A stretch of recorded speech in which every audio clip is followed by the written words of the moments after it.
Welcome back to City Spotlight. I'm Dawn Logan. It was just a year ago today that the reign of Jake Burns came to an end. A brave woman by the name of Sandra Miller helped law enforcement and the justice system put him away, ending his criminal career forever. But Burns had friends on both sides of the law, and it wasn't long before he escaped from prison. His plan? To seek revenge on the people that helped put him away. And he may have succeeded if it weren't for our guest today. Rick Stingray is a police officer with the DFW Police Force. He's had many run-ins with Burns, including the day that ended Burns' life. Thank you for joining us, Officer Stingray. Oh, you're more than welcome, Miss Logan. And may I say you're looking lovely as ever? Thank you very much, Officer. I see you on TV all the time, but you're even more beautiful in person. It's a pleasure spending time with you. Thank you. And you can call me Stingray. Okay. You can call me Dawn. Anyway, if you would, Stingray, take us through the day where you stopped Burns once and for all. Well, it was just like any other police chase you see on TV, only there was no backup. Why didn't you have backup? Because I don't need backup. Oh. Most of the chase was on foot until we got to a residential neighborhood. Then I started to get concerned that he might break into a house and take a family hostage or something. But he didn't. No, he carjacked a lady right on the street.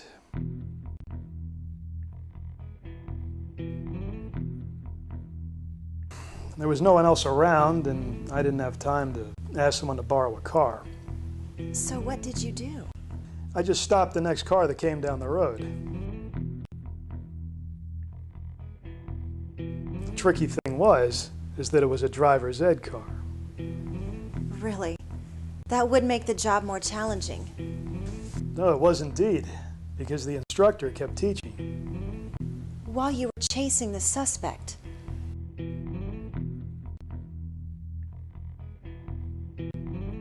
The instructor really started to freak out. Evidently, he had never been in a car that was going over 50 miles an hour before.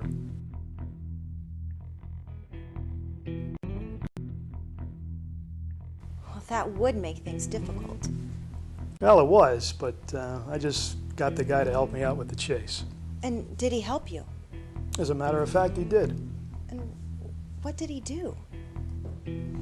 Well, obviously, I wasn't in a squad car, so I told him to stick his head out the window and make a noise like a siren.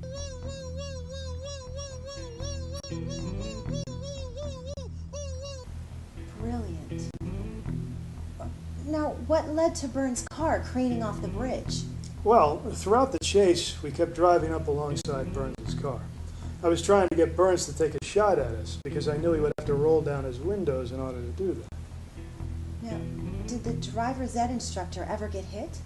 No, he managed to keep his head down. He kept making the noise like the siren, but he managed to keep his head down. Eventually, we pulled up alongside the car again. I was able to open the car door while the car was still in motion and jump into Burns' car.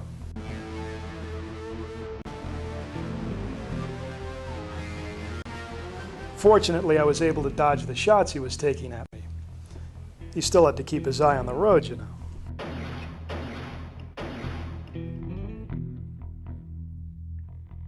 So I was struggling with Burns, and out of the corner of my eye, I saw the bridge was coming up. No, you didn't. So I grabbed the wheel, and I steered the car right off the bridge. And that was it. Burns was in the car when it hit the ground and burst into flames.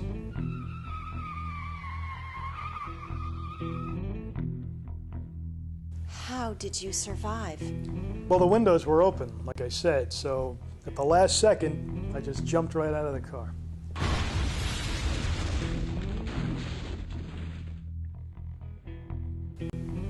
How did you manage to do all of this in time? Well, Dawn, it's just something I was born with. And even though they never found the body, Burns is believed dead. He is dead, right? Stingray. Oh yeah, he's dead. We're pretty sure. No, we're sure he's dead. Amazing story. Thank you for sharing it with us today. No, you're welcome. And there you have it from the man that brought Burns to justice, confirming Burns indeed died on the scene of that dramatic car chase. And Stingray should know he was there.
Long day, man? Yep. Full day of exams. I know how that is. So how'd you think you did, man? And I'm so tired I don't even think I have the brain power to figure out how I might have done. What's your name, man? Hey, my name's David. My name is Steve. Nice to meet you. Nice to meet you, too. It's your first year here? Yep, first year. Man, I've been here like a year, man. I'm getting out of here next semester. Transfer, I bet you can't wait for that. Man, I can't wait. I've been here for a little while and I haven't even met anybody. There's this guy that I used to know from high school who's supposed to be going here, but I haven't been able to track him down. What's his name? Ken Jacobson. Oh, I know Ken, man. 6 foot, dark hair? Yeah, Slim. Yeah, Slim, yeah. I have a sociology class with him Really? at 3 o'clock today, man. As a matter of fact, he's in English class now. A guy named Dr. Stringer. He gets out in like 10 minutes. So it's Dr. Stringer, 10 minutes. Yeah, Dr. Stringer in like 10 minutes. Hey, it was nice to meet you. Darn it, where are you? Wow, with a bench press like that, you should be majoring in physical education. Well, would you like me to give you some physical education? Sure, where's your class? Class, yes. Well, Sting, we gotta go. What did he just call you? Oh, I don't know. My friend David here, he's always forgetting my name. Sorry, we gotta go. I don't know how anyone could forget a name as beautiful as yours, Romeo Don Juan. I know. Let's go, Ro. We'll finish the session later. Oh, I'll look forward to it. This better be good, Carl. Sting, he's on campus just as we thought. He's gonna be coming out of English class in about 5 minutes. Do you know which classroom? Yeah, Dr. Stringer. Well, aren't you a good little detective?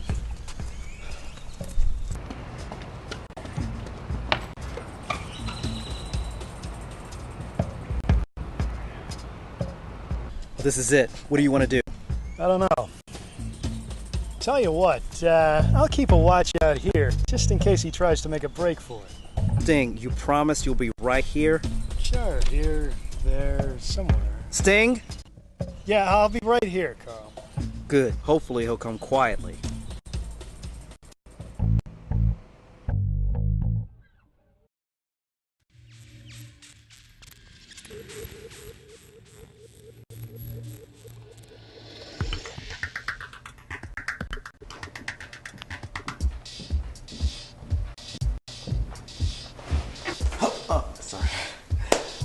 Ken Jacobson?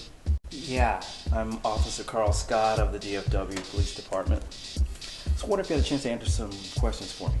Yeah, sure. Okay. You got a place to talk? Or... I'm sure we can find one. Alright, lead the way. Okay. Oh, shit. Clumsy. Oh, Yeah, thank you, officer.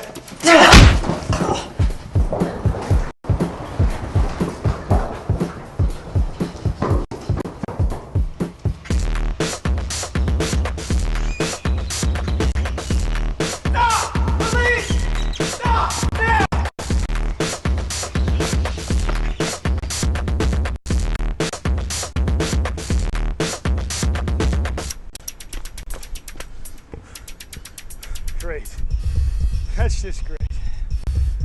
Must be losing my mind. Sting, what happened? You said you'd be... Yeah, I know what I said, Carl. Then what happened? Sting! I don't know. I thought I saw it. Is this about Jake Burns again? Yeah, maybe.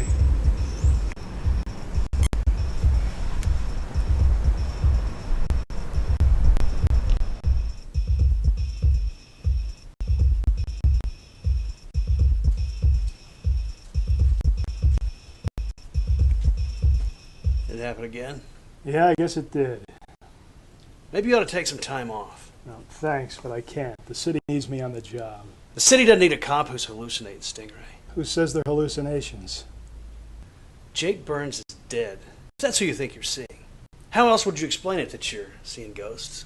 They never found a body, and Jake Burns is one of the few people I can think of who's smart enough to pull off faking his own death. There was never any proof that he actually died. You want to talk proof? We needed some information from Ken Jacobson, and you let him go. He was critical to a case that CSI is working on. No, that's nice, but I'm not CSI. It doesn't hurt to work with other departments once in a while, Stingray. Look, I'm just going to say this once. If you don't get past this thing, and if it causes you to lose focus one more time, I'm going to suspend you so fast that when you wake up in the morning, good morning, Miss Foley. And isn't it a lovely morning? It's 12:30, Chief. Yes, I know that. It's just sometimes it seems like a lovely morning at 12:30 on certain days of the week. Doesn't it? Sure. Are you going to send somebody else to pick up Mr. Jacobson, or am I going to have to just do it myself? Oh, we'll get him, Miss Foley. We have your back, and we're always willing to make your job easier. Well, so far it looks like this department is 0 for 1. Now, wait a minute. No, it's not. We just haven't brought you up to snuff yet. That's okay, Chief, I get it. Stingray looks like one of his latest pickup lines didn't work, which translates to me that while he tried to get our Mr. Jacobson, he failed. And you, Chief. Me? That's me. You, Chief. You've gone from red to white to varying shades of skin tone. And you're sweating. That tells me you're angry with Stingray for not getting our man, and you just don't want to tell me about it. Well, we're going to get him. You have my word on that, Miss Foley. And you will be the first to know. I know, Chief. I'll be waiting by the phone. Just don't keep me waiting too long. No, sir. Ma'am, I won't keep you waiting. But I will. That's okay, Chief. I know what you meant. Thank you.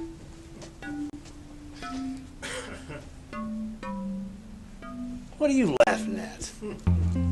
Gee, Stingray, this is the type of thing that would make a good TV show or give kids nightmares. Yeah, but it's been happening too many times to me. It's getting to be too real. Well, it hadn't happened to me. If it did, cop or no cop, I would chase that scumbag myself. So you haven't seen anything suspicious? Well, my wife came home late the other night, hot, sweaty, said she'd been to work out. Problem is, she came home with her work clothes on. No, I mean, have you seen anything that might make you think that Jake Burns is still alive? No, sir. Thank goodness. I agree with the chief, though, Stingray. I think you should just take some time off from work. Yeah, well, I can't. The city needs me. I hear you. I tell myself that every day, too.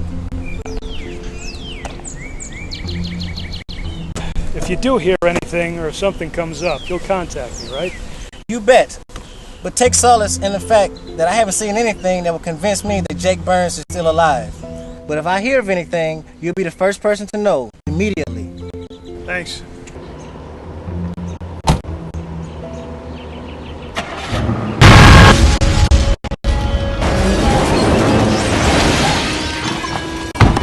Dude! Don't start your car! Don't start your car! Thanks.